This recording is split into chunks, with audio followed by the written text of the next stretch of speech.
En 1815, la défaite de Waterloo met fin aux guerres napoléoniennes. Après 10 ans de règne à la tête de la France, Napoléon Ier est exilé à Sainte-Hélène. Tous les territoires qu'il avait conquis, c'est-à-dire une partie de l'Allemagne, les Pays-Bas, la Belgique et le tiers de l'Italie, sont perdus. La France retrouve ses frontières d'avant la Révolution et ses 30 millions d'habitants. Pendant une vingtaine d'années, depuis la Révolution avec l'Empire, en France, on a consacré l'essentiel de notre énergie à l'armement, à la guerre. La France, en 1815, est un pays très affaibli. L'agriculture n'est pas brillante et l'industrie est quasiment inexistante. À Paris, les royalistes reprennent le pouvoir. Il y a des frères de Louis XVI qui piaffent d'impatience et ils vont rétablir la monarchie. Le premier, Louis XVIII, règne 9 ans. À sa mort, c'est son frère, Charles X, qui arrive au pouvoir en 1824. Sous le règne de ces rois conservateurs, la France reste un pays rural. Les paysans représentent 80% de la population. Beaucoup. De ce point de vue-là, la France n'a pas beaucoup évolué depuis l'époque de Louis XIV et même avant. La France reste un pays essentiellement agricole, enclavé, où les Français connaissent peu de choses en dehors de leur village et de ses environs. Et c'est ça qui va changer dans le courant du 19e siècle. Ça va être une vraie révolution. Les premiers bouleversements commencent lorsque le roi Charles X doit quitter précipitamment le trône après seulement 6 ans de règne. Charles X tape sur la table en disant « c'est le retour à la monarchie, je suis le roi de droit divin ». Alors très rapidement, les Français vont réagir très mal. En 1830, il veut même gouverner sans le Parlement. Et là, ça va susciter une véritable révolution. Ça y est, ils sont là. Nous sommes prêts. Ils sont là, on y va. Les 27, 28, 29 juillet 1830, Paris se soulève. Ce sont les Trois Glorieuses qui vont contraindre le roi à l'exil. Cette révolte parisienne ravive les idéaux de la Révolution de 1789. Serait-ce le retour de la République? Après 3 jours d'émeute, c'est finalement une monarchie parlementaire qui s'installe pour 18 ans.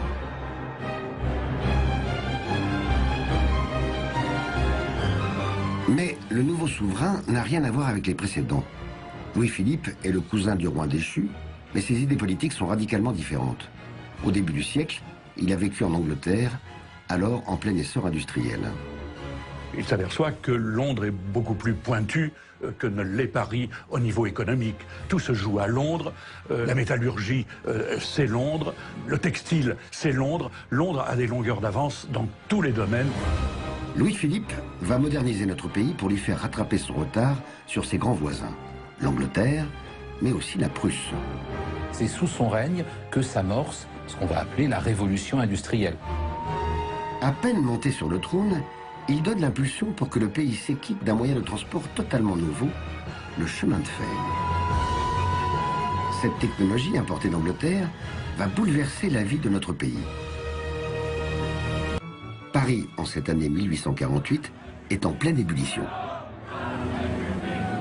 Le pays connaît une crise économique et le roi réformateur Louis-Philippe a perdu la confiance du peuple. Louis-Philippe a déçu. Les démocrates avaient placé des espoirs dans ce régime au début. Et puis petit à petit, ce régime devient plus autoritaire, ce qui fait que les démocrates s'en détachent et vont souhaiter en fait la République. C'est une nouvelle révolution. Après 3 jours de combat, le roi abdique et s'enfuit en Angleterre.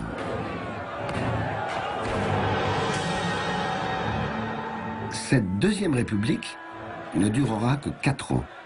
Mais elle va prendre des décisions majeures qui sont encore la base de notre système politique. Quelle va être la première proclamation des Parisiens lorsqu'ils se révoltent en 1848? Le suffrage universel. Bien sûr, il est strictement masculin en 1848, mais c'est une énorme conquête. C'est la grande révolution politique. Il y en a d'autres, hein. Il y a la suppression de la peine de mort en matière politique, le rétablissement de la liberté totale de la presse et d'expression. Tout cela fait que se fonde un régime radicalement nouveau. Et c'est aussi cette république qui abolit définitivement l'esclavage sous l'action du secrétaire d'État aux colonies, Victor Schœlcher. Les Français votent donc pour la première fois à une élection présidentielle. Et contre toute attente, ils élisent Louis-Napoléon Bonaparte, le neveu de l'empereur Napoléon Ier. Louis-Napoléon Bonaparte est un aventurier de la politique. Il a quand même l'image derrière lui de son oncle Napoléon Ier, car c'est le neveu de Napoléon Ier, et on lui fait volontiers confiance. Ce qui fait qu'il est élu au premier tour avec un score écrassant. Louis-Napoléon a aussi le soutien des privilégiés qui prospèrent avec la révolution industrielle. Je peux en prendre 2000 à l'essai. Les commerçants, les banquiers et les milieux d'affaires. C'est l'apothéose de la bourgeoisie. La grande bourgeoisie explose à ce moment-là et va régner sur la France et sur l'Europe jusqu'au XXe siècle. Site économique, richesse culturelle, la Deuxième République semble promise à un bel avenir. Mais elle ne va pas résister à l'ambition personnelle de son président. Louis-Napoléon Bonaparte voulait se faire réélire, ce que la Constitution lui interdisait. Au moment où approche la date fatidique d'un nouveau scrutin, eh bien, il y a ce coup d'État du 2 décembre 1851. En 24 heures, Louis-Napoléon Bonaparte fait arrêter ses opposants et s'octroie les pleins pouvoirs. Au lendemain du coup d'État, il reste président de la République, mais d'une République autoritaire. Et puis, au bout d'un an, 2 décembre 1852, eh bien, il devient empereur sous le nom de Napoléon III. L'instauration de ce régime autoritaire ne ralentit pas la révolution industrielle, bien au contraire. Napoléon III accélère encore la modernisation du pays et impulse des changements dans tous les domaines. Yann. Napoléon III, qui est un vrai politique, fait bien attention de ne pas se couper de ce monde ouvrier qui est en train de croître. C'est quelqu'un qui a des idées sociales, qui crée, par exemple, des premières caisses de retraite. Il reconnaît le droit de grève. Il va être à l'initiative de quelques cités ouvrières modèles. Innovation technique, dynamisme économique et rayonnement de la cour impériale, la France connaît la réussite sur le plan intérieur. Et Napoléon III remporte aussi d'importants succès sur la scène internationale. En 1859, la France aide les Italiens à se libérer de la domination autrichienne. Elle reçoit Nice et la Savoie en remerciement et retrouve une place importante en Europe. Louis-Napoléon porte le nom de Bonaparte et il reste sans doute nostalgique de gloire militaire.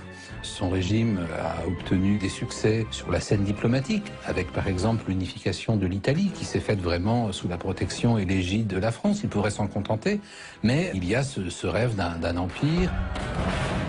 Avec la conquête de l'intérieur du Sénégal et la colonisation de la Kabylie en Algérie, la France renforce son influence sur le continent africain.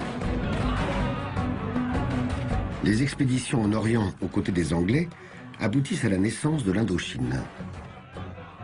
Tout semble réussir à cet empire en marche. Au succès en politique étrangère s'ajoute une période de prospérité économique qui commence enfin à avoir des retentissements dans les...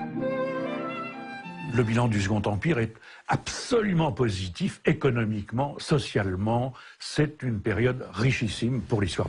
C'est alors que l'empereur fait une incroyable erreur politique. Depuis quelques années, le puissant royaume de Prusse ne cache plus ses ambitions. Bismarck, son Premier ministre, se dit qu'une guerre avec la France serait un bon moyen d'unifier l'Allemagne. Il va entraîner Napoléon III dans une guerre désastreuse pour la France. En un mois et demi, l'armée française est balayée et finalement défaite à Sedan. La guerre est lancée avec une incroyable légèreté, parce que l'armée française n'est pas prête à affronter une armée prussienne qui a en plus réussi à rassembler autour d'elle quasiment toutes les armées de l'Empire allemand.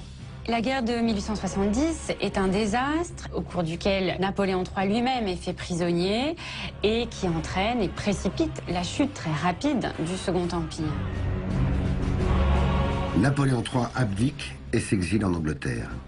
L'armée prussienne marche sur Paris, où la Troisième République est proclamée. Le gouvernement réfugié à Bordeaux accepte les conditions de paix imposées par les vainqueurs. La France perd l'Alsace et une partie de la Lorraine. Les Allemands victorieux proclament l'unité de leur empire dans la galerie des glaces du château de Versailles. Mais dans Paris, qui est toujours assiégé par les Prussiens, la population se rebelle et refuse de se rendre. Paris ne s'est pas rendu, Paris n'a pas été vaincu, et c'est le gouvernement légal qui va obliger les Parisiens à laisser les Prussiens entrer, et ça les Parisiens ne l'acceptent pas. Alors le peuple se révolte et décide de former son gouvernement, sa commune. C'est la fameuse commune de Paris. Après 2 mois d'insurrection, les troupes du gouvernement légal vont écraser dans un bain de sang cette révolte populaire. La Troisième République s'impose, mais elle s'impose au terme d'une décennie, en réalité très incertaine. En 1871, lorsque les Français votent pour leurs représentants, ils votent majoritairement pour des monarchistes, parce que la monarchie, c'est la paix. Pourquoi ne restaurent-ils pas la monarchie? Parce qu'ils sont divisés. Faute d'un accord sur le choix du futur roi, le régime reste républicain. Pourtant, l'opinion, notamment dans les campagnes, est très favorable à la monarchie, soutenue en cela par l'Église. D'autant qu'à cette époque, on assiste à un renouveau de la religion catholique. En 1878, Pasteur est fait grand officier de la Légion d'honneur. C'est un des grands hommes de cette Troisième République, définitivement consacré par l'élection de Jules Grévy à la présidence.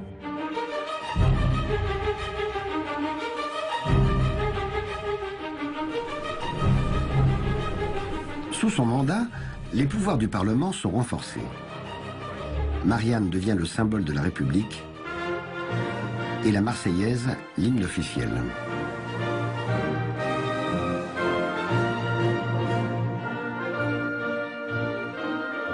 C'est à ce moment-là que le 14 juillet est instituée fête nationale. Cette Troisième République, elle réussit, après 1879, la conquête des Français, à la fois sur un plan symbolique et puis sur le plan des lois. Une nouvelle période de prospérité commence avec des progrès dans tous les domaines.